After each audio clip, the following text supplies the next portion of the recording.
Hi, good afternoon, April. Hi, Polly. Yeah, so nice to see you. Thank you for joining our episode 6 for the Leadership Networks podcast. Okay, so at the very beginning, may we all just say hello to our audience? Hello, everyone. Happy Tuesday. Happy Tuesday. For someone who is maybe new to our podcast, I just quickly share our structure for the day. It will be a 30 minutes conversation between myself and April. For the first 20 minutes, I will try to go deep into getting the success recipe from April on how she has become a foreign woman leader and actually a foreign woman entrepreneur in the ASEAN region. Okay, for the last 10 minutes, it will be our Q&A section. If you have any questions for April, please type it in the chat and we will try to read it and answer as many questions as we can. Okay, all good. So Oh, let's just start. yeah, let's start. Maybe let me start by sharing who April is. I mean, April has started her professional journey more than 20 years. Back in 2007, she has just started her international working journey. Besides working in Hong Kong, she also has been stationed in China, Vietnam, Indonesia. In the past, almost 20 years, she is a frequent business traveler to Singapore, Malaysia, Thailand, and also the Philippines. So you know that actually April is a really go-to woman leader. She knows the region really, really well. And then back in 2019, April spot a opportunity. She is seeing many more international companies. They would like to build their presence in ASEAN region. So April, with her first-hand experience in the region, she decided to found her very first company, Aello Consulting, to help other international companies to go ASEAN. Just in a short of 5 years, April has already helped more than 30 international companies to really step their foot and becoming excelling their presence in ASEAN. Okay, so without further ado, I would like to first of all ask April, what do you think about yourself? Do you consider yourself a very successful foreign woman entrepreneur in the ASEAN region? Why and why not? Oh my God. So I think not yet as successful as I wanted to be, but I think I've managed to achieve some milestones over the years, especially in an emerging market. And here I consider myself, I come from nobody's family. I'm a foreigner who started from scratch for my business. And in Southeast Asia in general, women are perceived as mothers more than serious business owners. So, given what I have done in the past few years, I'm very happy with where I am now. Okay, so you can see that April is actually a very humble, woman leader.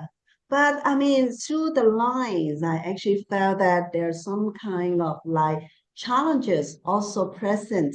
Maybe in later on we can go into those challenges. But for now, because I'm sure there must be some success formula that make you to become who you are today, right? So I really want to go and start with the success formula first. As a foreign woman leader, how can you build your presence and build your business in this region? Share Mhm. with us your success stories. Right. I think the older I get, the more I realize that feminine power is a very important soft power that we could use. To me, the key is about turning our exclusion into influence and turning our disadvantages into advantages. As I said, in Southeast Asia, women are more perceived as housewives. So this is always what I try to play is to really switch it around. So, for example, in most Southeast Asian cultures, we prioritize respect, harmony, personal rapport. These are the most important. And I think feminine energy just naturally thrives in these because we are better in co-creation instead of domination that male leadership would usually apply. And women can also drive growth more agilely by empowering local voices and nurturing loyalty because women, we just naturally like nurturing people instead of demanding it. So, and that's the key to build mission-driven teams. Women also have superb intuition, which is a market compass in places where logic doesn't always apply.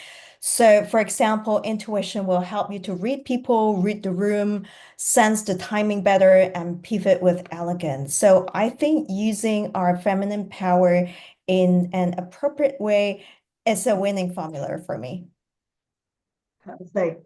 April just share a very like power that bond with women, right? The feminine power. So I just recall for some of the pictures I saw when April did her like business exhibition. April is the only woman leader standing in the picture. And I saw like a multiple picture that also reflect that. So imagine that to really lead your business in a more like what we call the male dominant like environment. Okay.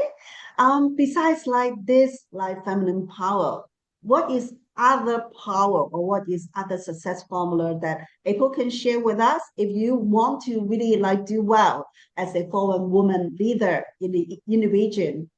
Okay, my second success secret power is that I'm a big advocate in personal brand building because I believe that it speaks louder than the bias. So Mhm. I really believe that women are very great at sharing and building brand identity. So if we could maximize social media with a purpose and learn how to maneuver between different spectrums and positionings that work in your favor, and that could actually open up a lot of conversations. For example, if you look at my LinkedIn, it's full of like what you saw, the events, the professional insights. But if you look at my thread posts, it's all about my life as a quasi-digital nomad, challenges that an entrepreneur would face day to day in a foreign country. And all these are me, and all together they help to build trust because there's resonance, there's sincerity, there's professionalism, and all these are real. So learning to build your brand identity on different social medias as well as offline, that's also very important. It's a key to show people who you really are. Okay, let me just share with you some more secret about April. Okay, April just shared with us being a woman leader. You just need to strategically build your like a personal branding that ties in with different social media. But actually, April has multiple roles. She has done multiple excellent projects to achieve all this together. I know that you also run your own YouTube channel, Exactly. right? Yeah. So that what's the purpose of that YouTube channel? What do you want to show to your audiences there?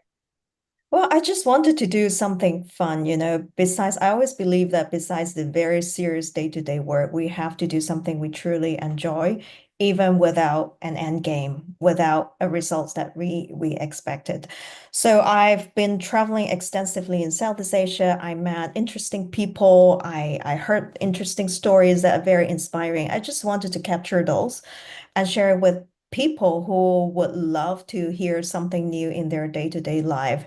And very luckily, I got some partners joining my channel team, and then we started building the stories from talking about the food in Indonesia to the Southeast Asian grocery shoppings you can do in Hong Kong to the wheat factory visit that we have done in Bangkok. So we've touched on multiple topics, and it seems like people really like it just for fun.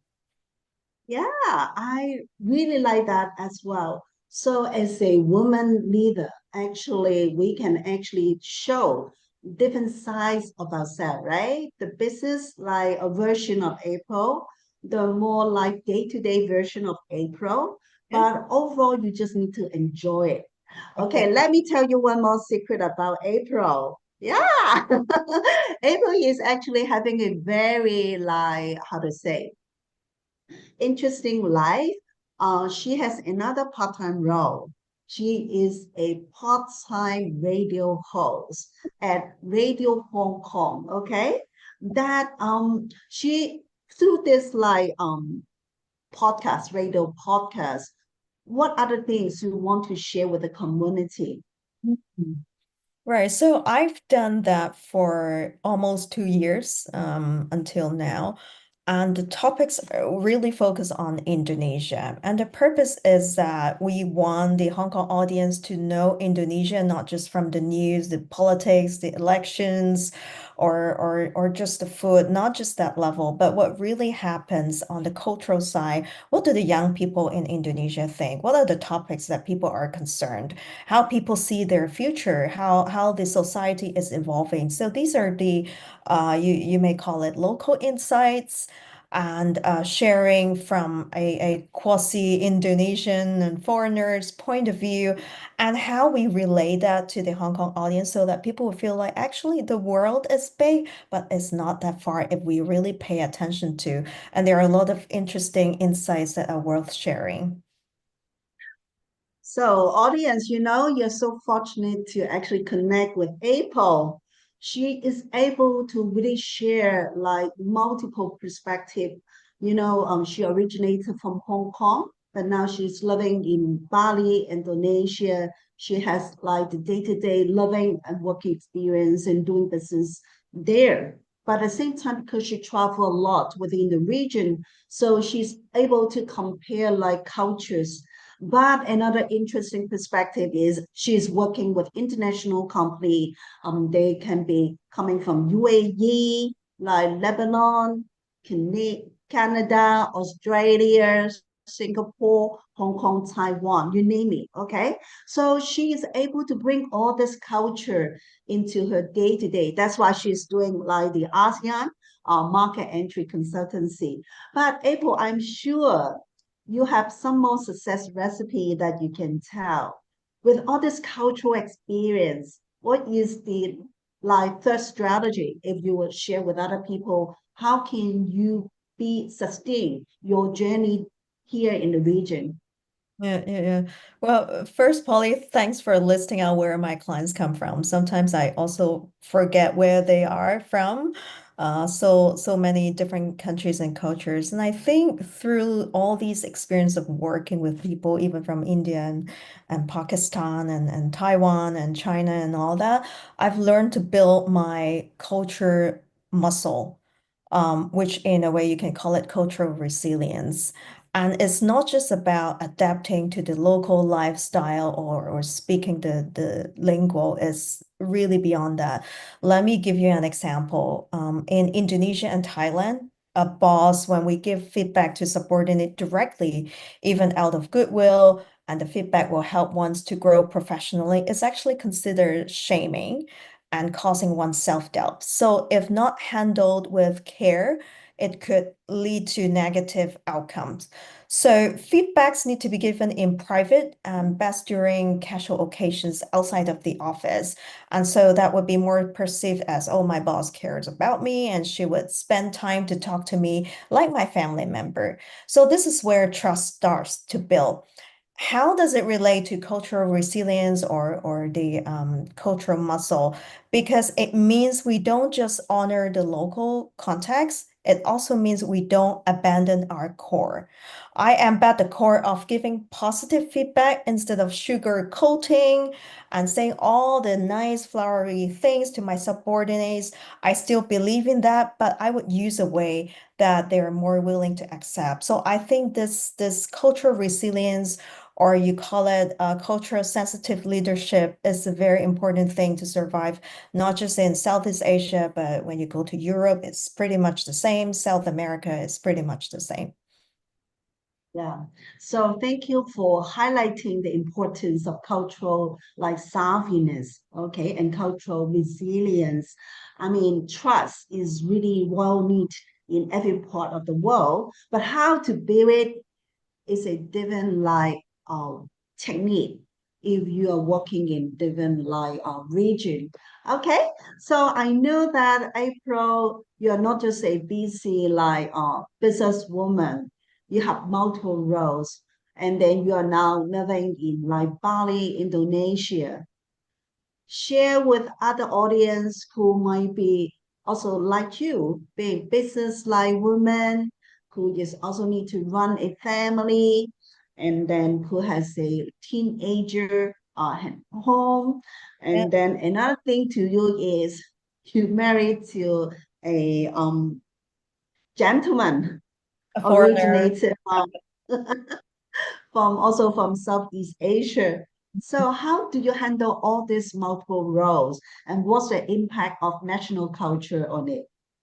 This is always a billion dollar question for work women, and I always salute to all these working moms out there.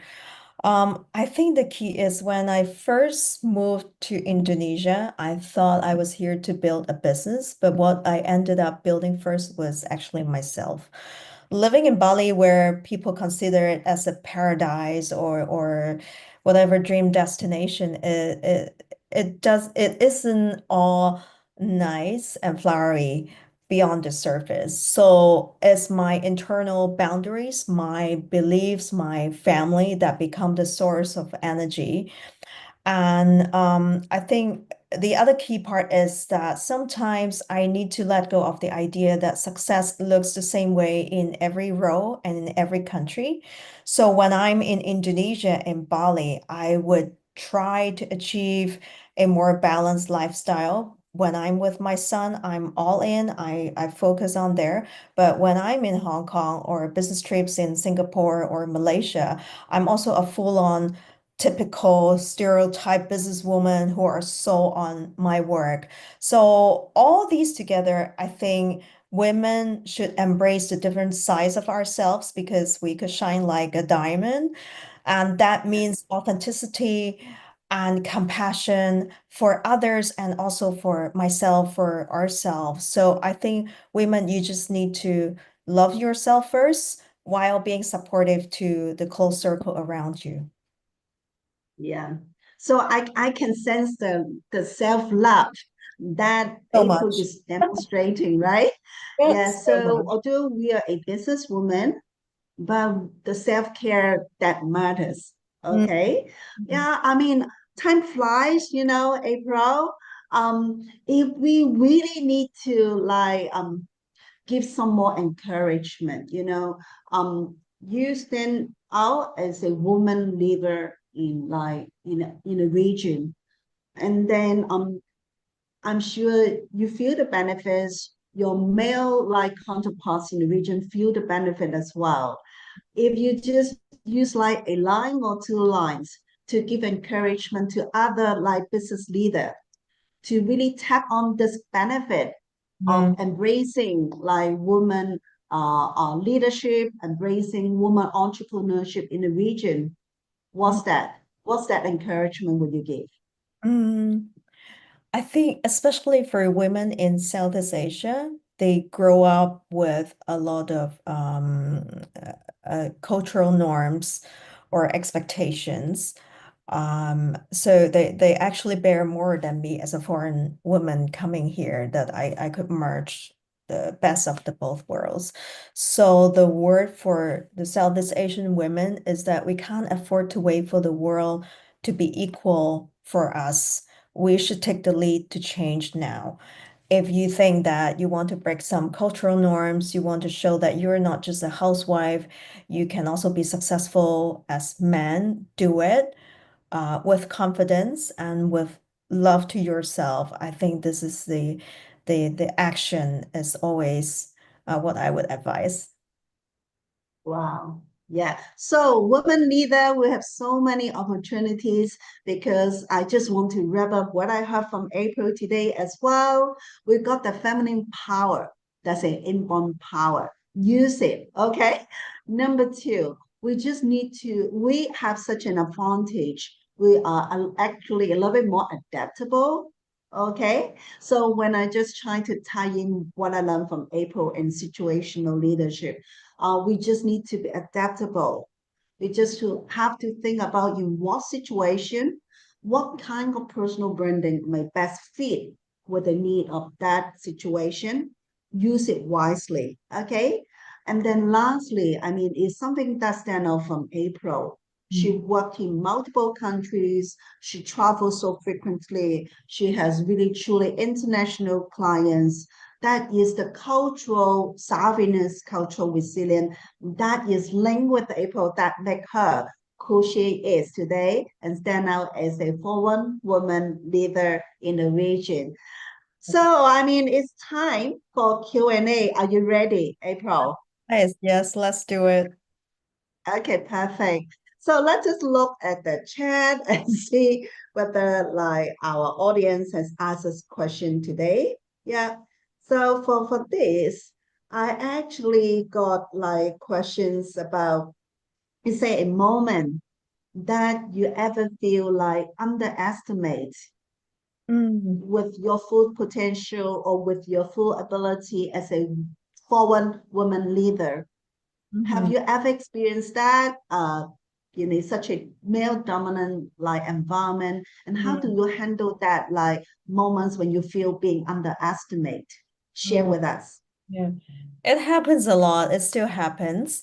And I like to share this case that years ago I attended a Forbes summit in Bali, and I was very fortunate to sit on a VIP table. The gentleman sitting next to me tried to connect with me. The first question he asked me is that, "What's your daddy's business?"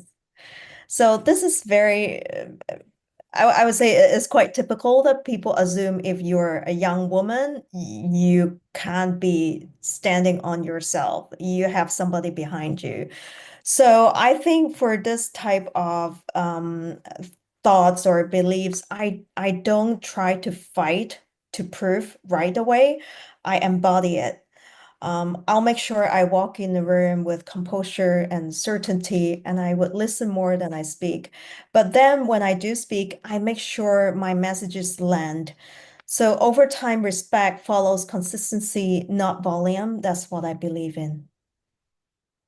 Wow. Okay. So in case you are a foreign leader, a foreign woman leader, or just also a woman business woman, you ever experience something like this? Please type in the chat and you send your love to April, and we will share our love with you as well. Okay.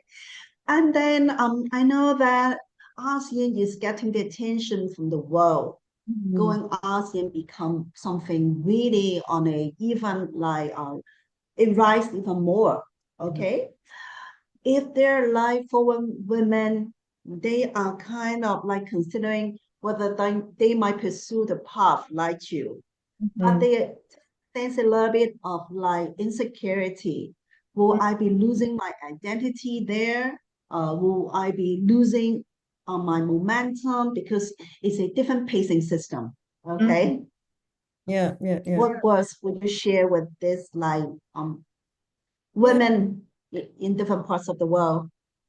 that's a very good question, Polly, because I recently got quite some inquiries from Thread, especially from the younger generations, that people are actively looking for a second destination to explore their career so that they could have a more balance of life and new opportunities. And one of the worries they raise is that they're afraid that they will leave all the resources and networks that they have already built in Hong Kong or Taiwan. So what should they do? My thoughts are you won't lose yourself, you won't lose your resources, you just discover new layers of you that you might be doing something completely new, that you might be combating new sets of problems, and you realize who in your network actually means something to you. So moving doesn't mean starting over, it means starting deeper.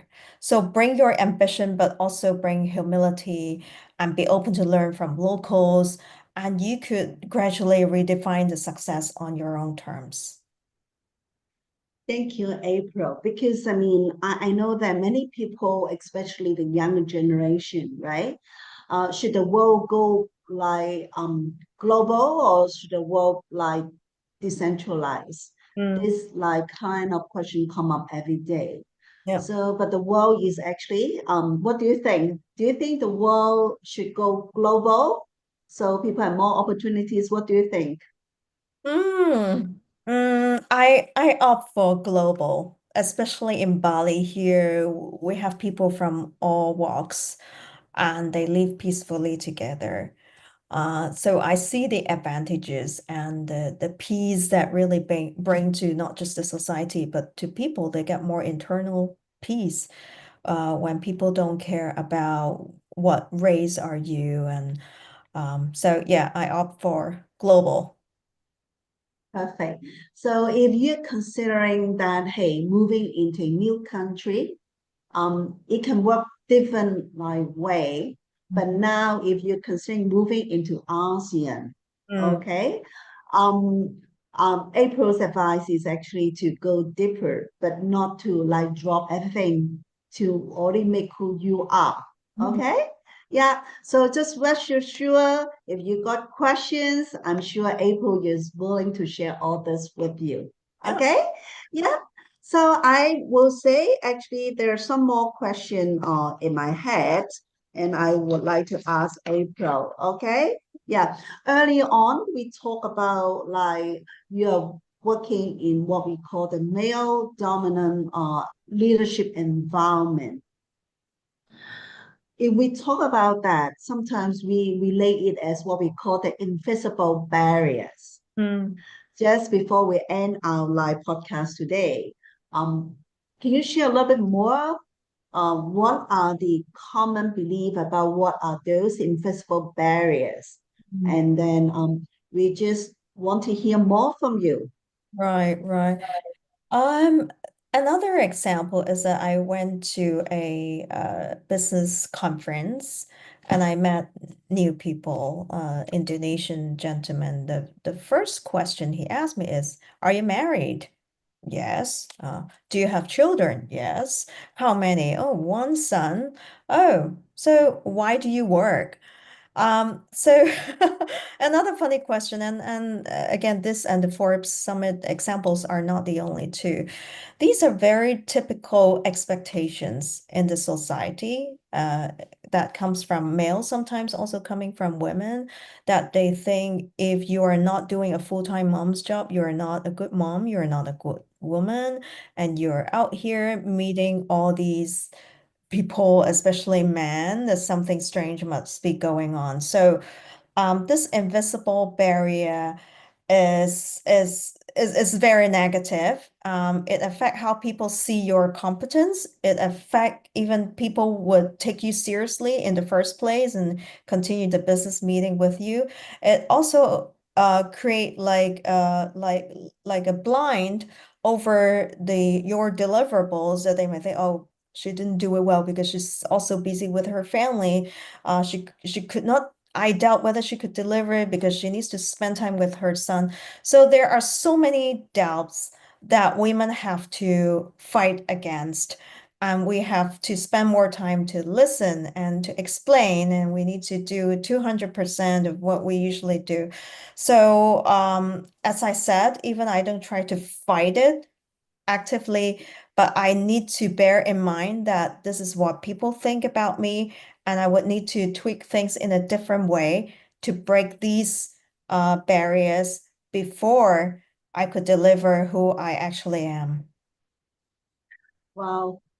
I'm sure many like women leader, you might experience all those like invisible barriers that April just shared with her firsthand experience there. But you know what? April proved herself. She has already like built her own business with international clients. They want to go ASEAN. Okay, if April can do it, I'm sure we learn from her. We use our feminine power. We are being very adaptable on building our like personal branding. We have our own like cultural intelligence. Okay, we have so many like ability and potential that can support your journey if you consider yourself as a foreign woman leader in ASEAN. Okay? Any final words from you, April, before we end our really interesting podcast today? Oh, well, if you would like to know more about starting your business in a new country, follow my LinkedIn and thread and Instagram. Okay. very glad we have a very interesting and very interactive like dialogue today. Stay You're with us for our next podcast. And thank you so much, April, for your Thanks so much, time Kelly. today. So nice to talk to you today. Yeah. Okay. We wish everyone a very nice day and bye bye. Bye bye.